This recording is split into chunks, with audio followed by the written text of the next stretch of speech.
Sila kisuun barbaadu si wajjin jiraachuu barbaada jettee ishee si qabde maal jettanii? Dirqama keessi koonaa jeje malee garuu nama wajjin dirqamsiisee. Ati tokko taatee jirta fakkeenyaaf. Ati nama tokko taatee jirta fakkeenyaaf. Lama afur taanii wal qabanii fuudhee deeman harkaan baattee yaadamoo abaabbaltee harkaa baata moo tooftan harkaa baata? Yaa danda'amnaan humni isaanii naa ol ta'u taanaan tooftan waan harkaa na baase harkaa hin ba'a. Amma keessi koonanii yabnetti moo keessatti wajjin jiraachuu hin danda'u. Fakkeenyaaf. Ashama harka fuudhee akkam jirtan hordoftoota chaanaala keenyaa kan taatan marti keessanuu nagaa rabbii lafaaf iddoo jirtanitti isiniif haa baay'atu akkam turtan akkam sa'a kana keessanii nuti nagaa guutuurraa faa qabnaa nageenya nu bukkee ture isin birallee haa jiraatu isinii jechaati deebinee dhufnee jirraa har'aan kanaa nama haaraan isin fidee dhufe mee namni haaraa kun yoo sodaachuu baate akka Isaayyaasii gaafa jalqaba miidiyaa irra bahu nagaa isinaa gaafatuuti.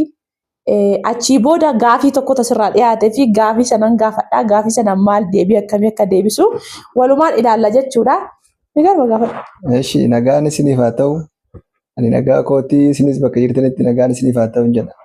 Kunoo kana caala nagaan jiraale kana nageenyi kanuma miidiyaarra gaafa ba'anii baay'ee nama sodaachisa. Isaayyaas irratti arganii jechuudha yeroo jalqabaati fi kanaaf mee maalumaafiyyuu tokkoffaa nama biyyarraa dhufeedha.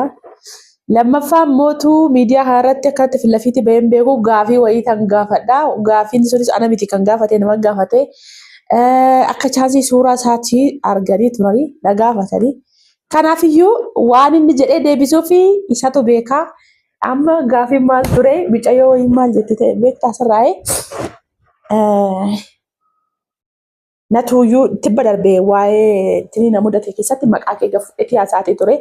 Kanaafiyyuu achumaan suura keenya gaafa eessaa inni obboleessi kee kan deebi'udha keessumaa naan jette achumaanis suura ergeefiif. Suura kan kee silkii sirraa fuudhee silkii kan kee keessa baasee ergeefiif amma maal naan jette hiriyaa qabaayii. Hiriyaa qabaayii jaalala irraa na qabee amma ittiin nani gaafadha jechuuti sodaadhee ati naa gaafadhuuti. Kanaafuu wajjin jiraachuu barbaada jettee maal jettaa?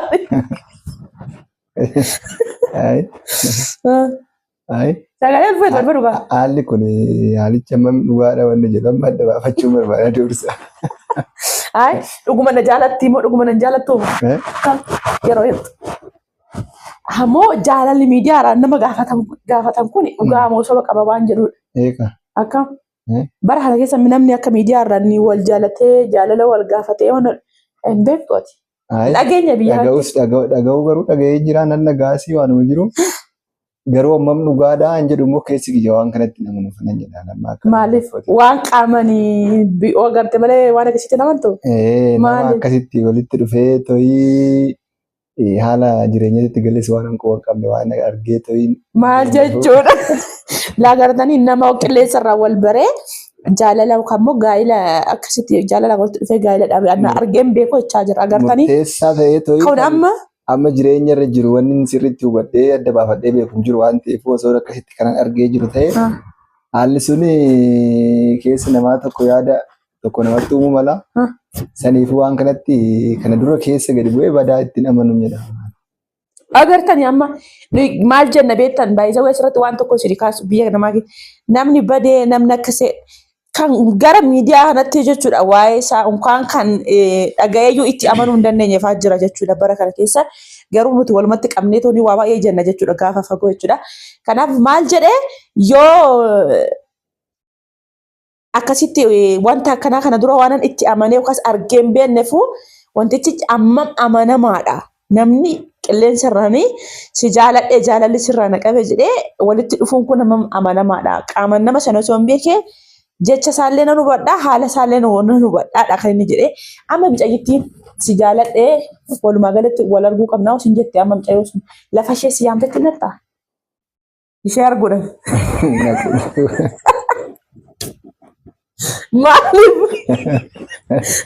Maaliif baay'ee ilaal meeqaffaa lammaffaa moo sadaffaa irratti dhalataa amma akkasitti haasa'u kun jechuudha. Maaf hinnan maaliif hinnatu? Ati dhiira isheen dubartiidha maal lagoo tetteeti? Isin gurgurtu Murtee sin gabaabsitu maal rakkoo qabdattee agartee qaama nagartee osoo haasofsiiste. Lafa nan jiroo ishiin dhufte malee nama lafii hin jirtu. Isa immoo ishee jaalala si gaafate ishumti akka bafujjettee taatu murtu malee inni naqottaa. Kanaafuu isheenuu si gaafattee jaalala sirraa naqabeette si gaafatte bakka isheen jirtu sana qaama nattee naasofsiiste maal rakkoo qaba. Akkam maal jiddu sodaataati jiddu shamarran. Keessuma kootitu badaa waan akka ishiitti nan ariifannee amma. Ati si jambarri yeroo hunda waa'ee hojii malee waa'ee akkasiitiif iddoo kanatti akka hin beekne nan beeka. Already nama birrii jaalatu osoo jedhe birrii jaalata hojii jaalata. Minaan osoo nyaati 3-4 bula kun osoo fuulduratti isinitti himaa jechuudha. Sanaan alatti hojiif iddoo kenna malee waan akkasiitii amma ammaatitti hin dhageenye. Kanaafuu jechi isaa walumaa galatti amma micayyitti amaneetuma inni quulla lafa isheen yaamtettee jechaa jira. Dhaggeeffadha.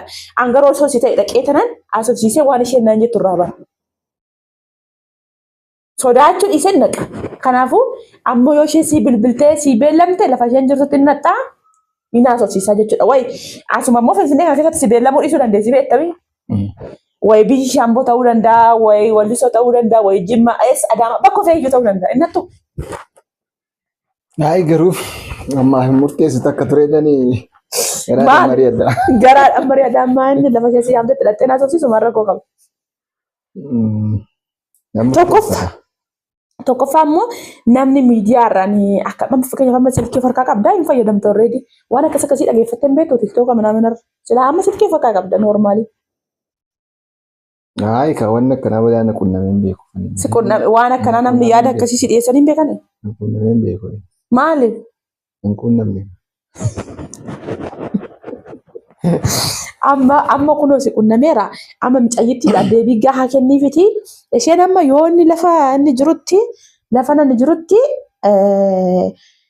hin dhufu jedhayyuu nan dhufa jetteerti. Isheen kutattuudha. Dhufuu dandeessi. Kanaafuu isheen dhufuurra immoo kabajaadhumaafiyyuu lafa ishee si yaamtetti dhaqiitii haasofsiisa. Ay, nana siisa gaa. Maal rakkoo qaba? Rakkoo. Dhugumame gara fuulduraatti amma jechuudha. Ati tokkoffaa immoo nama miidiyaa kanarra amma sirriitti jechuudha. Sodaa kana waan akkasii ofirraa balleessita taananii miidiyaa kanallee maaltu beekaa? Deemtanii miidiyaa irraa namni wal jaalatee wal fuudhu isatti kana hojiinillee hojjechuu dandeessan hin beekamu. Ta'uu malaa. Ta'uu malaa miti kan seerumaan dubbaddu. Nana asosiisa dhaqa. Maaliin murteessaree ammaaf. Lakki beedugaa amma fakkeenyaaf jechuudha. Keessattuu biyyoota adda addaatitti nan dhagaa dubartoonni gaafa ijoollee eessatti waan kun kan nu mudate eenyu kan Biraazirii fadhamii irra baalee irratti waan akkasii kun already tureera amma lafa ammaatii miti jechuudha. Shamarran ijoollee nama itti bareedee tokko keessatti nama gara keenya kana gara isaanii dhaqee arganii butanii fi fudhatanii galan jedhu. Gizee baay'ee jechuudha. Akkasumatti achitti hafeenii jechuudha Biraaziliin keenya. Amma yoo achitti ijoollee afur sadii godhateera jechuudha. Mucayyoodhuma dhalattu biyya sanaa fuudhee jechuudha. Odeeffannoo sana gizee sana gaafa dhageenyu nuyyuu baay'ee dinqisiifataa ture. Waan akkasii sun osoo si mudate maal amma osoo si dhufe tokko kootu bakka itti sitti faradamteet lafuma mana gaa kana maal jettaani?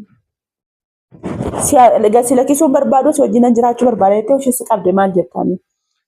Dirqama keessi koonaa jeje malee garuu nama wajjin dirqamsiisee. Ati tokko taatee jirta fakkeenyaaf. Ati nama tokko taatee jirta amma fakkeenyaaf. Lama afur taanii wal qabanii fuudhee deeman harkaan baattee yaadamoo abaabbaltee harkaa baata moo tooftan harkaa baata. Yaa danda'amnaa humni isaanii naa ol ta'u taanaan tooftan waan harkaan baase harkaa hin ba'a. Amma keessi koonaa yabdetti moo keessatti wajjin jiraachuu hin danda'u. Fakkeenyaaf osaan humna itti makanii tooftan harkaa baata. Yoo humna isaanii humna kee tilmaamte humna isaanii tilmaamte moo humna harkaa godha yaalta.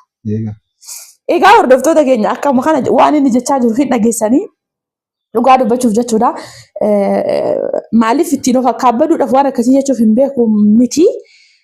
Baay'ee jechuudha waan akka kanaatiif iddoo hin kennu. Ijoolluma keenya keessa ta'anii immoo namoonni sirriitti araadan hin jiranii. Garuu immoo tokko tokko garaa naadhaa buburreedha isa jedhan san jechuudha. Inni hojiidhaaf iddoo kennaa yookaas immoo boru kaayyoo boruutiif iddoo kenna malee waan akkasii natti fakkaatu amma yoona hin agarrees hin dhageenyesi. Innaa walumaa galatti mucayyoon gaafii gaafatteef deebiin deebise isa kana jechaa jira. Angaruu akka kootti isheen si jaaladha jettee dubbatteertimi. Inni mootu osoo lafa ishee yaamtetti dhaqe maal rakkoo qaba dubartiidha.